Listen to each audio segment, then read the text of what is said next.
ኢትዮጵያም ስሙ ኢቲኤል ነበር። ኢየሩሳሌም ሆኖ የአባይን ወንዝ ተከትለህ ጣና ላይ ሰፈርና ከ2000 ዓመት በኋላ እኔ ስወለድ በቤተልሔም እስራኤል ስወለድ በሰማይ ላይ ኮከብ አሳያቸዋለሁ ለዘሮች ያቺን ኮከብ ተከትለው የመረቻቸው ይምጡ ቤተልሔም ድረስ ብሎ ስለ ላካው መጥቶ እዚህም ላይ ሰፍሮ ኢቲኤል የእግዚአብሔር ስጦታ ማለት ነው።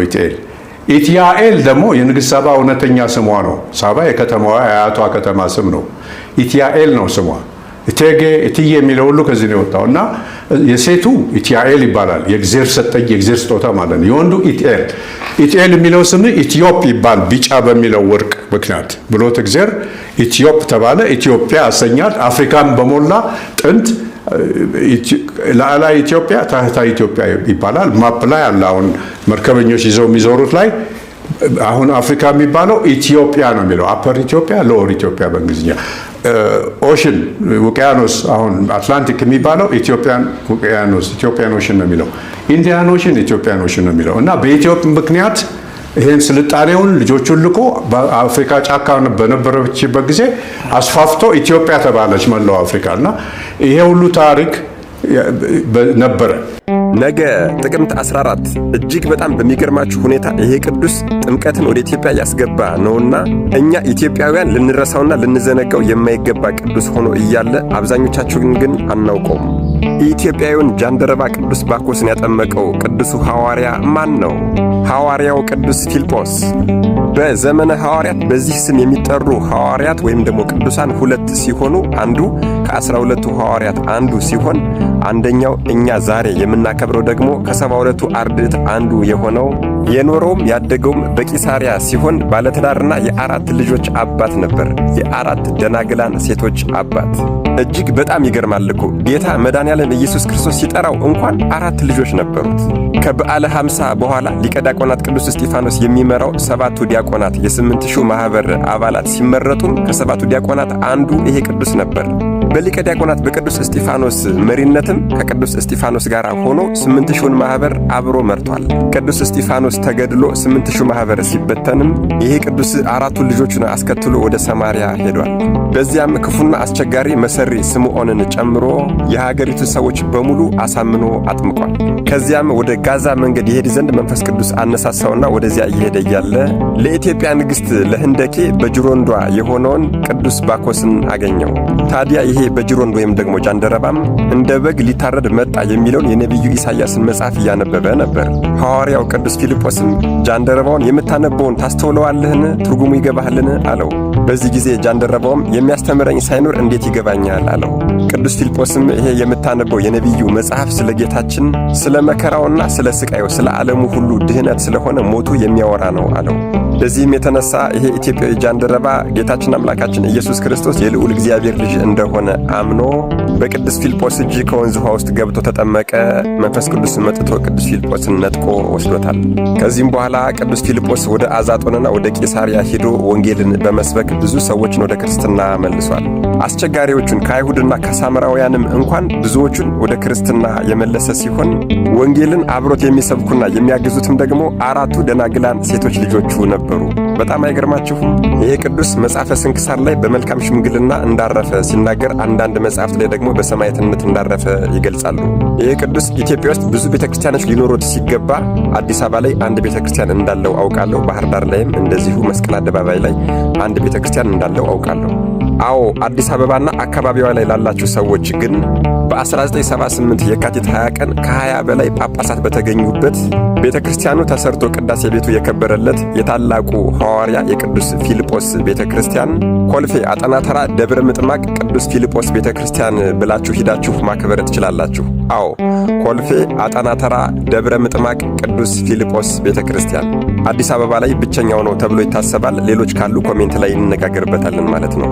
ባህር ዳር ያላችሁ ደግሞ መስቀል አደባባይ ቀበሌ 4 መጣችሁ ማክበር ትችላላችሁ ማለት ነው። ሌላው ነገ ጥቅምት 14 በዚህ ቀን ሙሽራው ሰማዕት ቅዱስ ሙሴ አቤት አቤት አቤት! የዚህ ቅዱስ ተጋድሎ ደስ የሚልም እጅግ በጣም የሚገርምም ነው።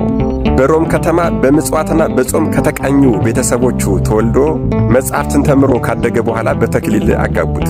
ታዲያ በሰርጉ ቀን ሙሽሪትን ቢያያት እጅግ በጣም ታምራለች፣ ውብ ናት። ይሄ ሁሉ ውበት ከንቱ ሆኖ እያለ በዚህ ውበት አስጥማ ልታስቀረኝ አይደለምን ብሎ በጫጉላ ቤቱ ጠፍቶ ነዳይ የኔቢጤ መስሎ ከሮም ወደ ሶሪያ ሄደ። በዚያም በፍጹም ምናኔ ከ7 ቀን አንዴ ደረቅ ዳቦ ብቻ እየበላ ጽኑ ተጋድሎን ተጋደለ። እጅግ በጣም የሚገርመው ከ7 ቀን አንዴ ስለሚበላ ቀን ቀን የሚለምነውን ማታ ማታ ለነዳያን የመጸውተው ነበር። እርሱ ግን ምንም ሳይበላ ሲጸልይ ያድር ነበረ። ይሄ ክብሩ ይሄ ዝናው በታወቀበት ጊዜም የሐዋርያው የቅዱስ ጳውሎስን በረከት ፍለጋ ወደ ጠርሴስ ሄዷል።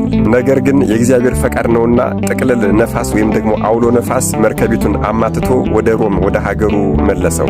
የአምላክ የእግዚአብሔር ፈቃድ ነው ብሎ ልክ እንደ ሙሽራው ሰማዕት እንደ ገብረ ክርስቶስ በወላጆቹ ደጃፍ ለ12 ዓመታት ነዳይ የኔቢጤ ችግረኛ መስሎ ወድቆ ተጋደለ። ወላጆቹ ደግሞ ፈልገው ስላጡት በደጃቸው የወደቀው ነዳይ የኔቢጤ እርሱ ይሆናል ብለው በፍጹም አልጠበቁም። ከ12 ዓመት ጽኑ ተጋድሎ በኋላም በዚህች ቀን ማለትም ጥቅምት 14 ልክ እንደ ሙሽራው ሰማዕት ገብረ ክርስቶስ ዜና ሕይወቱን ጽፎ በእጁ እንደያዘ አርፏል። ጌታችንን በዚህች ቀን ተገኝቶ መታሰቢያን ያደረገውን በዓልን ያከበረውን ሁሉ በፍጹም እምነት ሆኖ ካልተጠራጠረ እምርልሃለሁ ብሎታል። በዚያም ወላጆቹ ማንነቱን ባወቁና በተረዱ ጊዜ ምርር ብለው አልቅሰዋል። ከቅዱሱ ሥጋም ድንቅ ድንቅ ታምራት ተፈጽመዋል። እንግዲህ ጥቅምት 14 የሚከበሩትን ቅዱሳን በሁለት ክፍል አድርጌ አቅርቤላችኋለሁ። 5 ሰዓት ላይ የለቀኩት ቪዲዮ አለ፣ ያልደረሳችሁ ገብታችሁ እዩት። የታላቁ አባታችን የአቡነ አረጋዊና የሙሽራው ሰማዕት የገብረ ክርስቶስን ለቅቄላችኋለሁ። አሁን ደግሞ እነዚህ ሁለቱን ቅዱሳን ሰርቼላችኋለሁ ማለት ነው። አደራ አደራ በደንብ ለሁሉም ሰው እንዲዳረስ ሁለቱንም ቪዲዮዎች እየገባችሁ ኮፒ ሊንክ፣ ሪፖስት፣ ሼር አድርጉልኝ። መድኃኔዓለም ኢየሱስ ክርስቶስ ከታላቁ አባታችን ከአቡነ አረጋዊ፣ ከታላቁ አባታችን ከአቡነ ፊልጶስ፣ ከታላቁ አባታችን ከሙሽራው ሰማዕት ገብረ ክርስቶስና ከታላቁ አባታችን ከአቡነ ሙሴ ሰማዕት ከሙሽራው ረድኤት፣ በረከት፣ ምልጃ፣ ቃል ኪዳን፣ ፍቅር አይለየን። አሜን። ይቆየን። የረቡዕ ፍጥረታት በዚህ ዕለት ፀሐይ፣ ከዋክብትና ጨረቃ ተፈጥረዋል። ከምን ተፈጥረዋል ቢሉ ፀሐይ ከነፋስና ከእሳት ተፈጥራለች። በምን ይታወቃል? በእሳትነቷ ትሞቃለች፣ በነፋስነቷ ትሄዳለች። ጨረቃና ከዋክብትን በውሃና በነፋስ ፈጠራቸው። በነፋስነታቸው ይሄዳሉ፣ በውሃነታቸው ይቀዘቅዛሉ። የጨረቃና የከዋክብት ብርሃናቸው ከየት መጣ? ብርሃን ይሁን ብሎ ከፈጠረ ብርሃን የስንዴ ቅንጣት ያህል ለፀሐይ ቀባት። የፀሐይ ብርሃን ለመላእክት ካልቻለ ቢላቸው ለሰው ማይቻል ብሎ ብርሃኗን ከሰባት ተከፈለው። ሁለቱን እጅ ለጨረቃ አንዱን እጅ ለከዋክብት ሲቀባቸውም አንዱን ከአንዱ አበላልጦ ነው። ከፀሐይ ከቀረው 4 እጅ አንዱን ለደመናትና ለሰማያት ቀባቸው። ከዚህም በኋላ ፀሐይ አሁን እንደምናያት ሆና ቀረች። ፀሐይን በምስራቅ 3 ኪክሮስ ዝቅ አድርጎ ጨረቃን በምዕራብ 3 ኪክሮስ ከፍ አድርጎ ፈጥሯቸዋል። ኪክሮስ ማለት ላቲቲዩድ ብለን የምንጠራው ማለት ነው። ፀሐይ ለምን በቀን ብቻ ታበራለች? ሌሊትንም ቀንም ብታበራ ኖሮ ፍጥረት በዋይ ያልቅ ነበርና። ጨረቃና ከዋክብት በሌሊትና በቀንም ቢሰለጥኑ ፍጥረት በቁርና ብርድ ያልቃል ብሎ በሌሊት ብቻ ሰለጠናቸው። ኩፋሌ 2:13 እስከ 15 ያለውን አንብቡ። 4 ሊቃነ ከዋክብት አሉ በ4 ወቅቶች። እነዚሁም በጸደይ፣ በበጋ፣ በክረምት፣ በመኸር 91 ቀን ከፍለው ይገዛሉ። ስማቸውም ምልክኤል፣ ናርኤል፣ ህመልመሌክ፣ ብርክኤል ይባላል። እነዚህ 4ቱ ዓመቱን ተካፍለው ከጳጉሜ 1 ቀን ጨምረው 91 ቀን ይገዛሉ ወይም ይሆናቸዋል። ጸደይን ምልክኤል ይገዛል፣ ምግቡም መሬት ነው። ከመጋቢት 26 እስከ ሰኔ 25። ህመልመሌክ ክረምትን ይገዛል፣ ከሰኔ 26 እስከ መስከረም 25። ብርክኤል መኸርን ይገዛል፣ ምግቡም ነፋስ ነው፣ ከመስከረም 26 እስከ ታኅሳስ 25። ናርኤል በጋን ይገዛል፣ ምግቡም እሳት ነው፣ ከታኅሳስ 26 እስከ መጋቢት 25። ፀሐይ፣ ጨረቃና ከዋክብትን ለዕለታት መፈራረቅ፣ ነፋስና ደመናትን ዝናብን እንዲያዘንቡ፣ ነጎድጓድና መባረቅትን ደግሞ አዝርት እንዲያብቡ እንዲያፈሩ ብሎ ፈጥሯቸዋል። ፀሐይ የጻድቃን፣ ጨረቃ የኃጥአን ምሳሌ ነው። አንድም ጨረቃ የድንግል ማርያም ምሳሌ ናት። ጨረቃ ከፀሐይ በተቀበለችው ብርሃን እንደምታበራ ድንግል ማርያምም በእግዚአብሔር ክብር ከብራለችና። በዚህች ዕለት ሳጥናኤል ለሰው የሚደረገውን ቸርነትና ጸጋን አይቶ በመቅናት ፍጥረትን ፈጥራለሁ አለ። እጁንም ለሶስተኛ ጊዜ ወደ እሳት ሰደደ። ኢየሩሳሌም ሰማያዊትን ለሰው በመስጠቱ ቀንቶ መንግስተ ሰማይንም ገነትም ይገባኛል ብሎ አመፀ። የመላእክት ጦርነት የተደረገው ፈጽሞ የሚካደው ከሰማይ የሚወደቀው ወደ ገሃነም የሚወረደው በዚህች እህት ነው።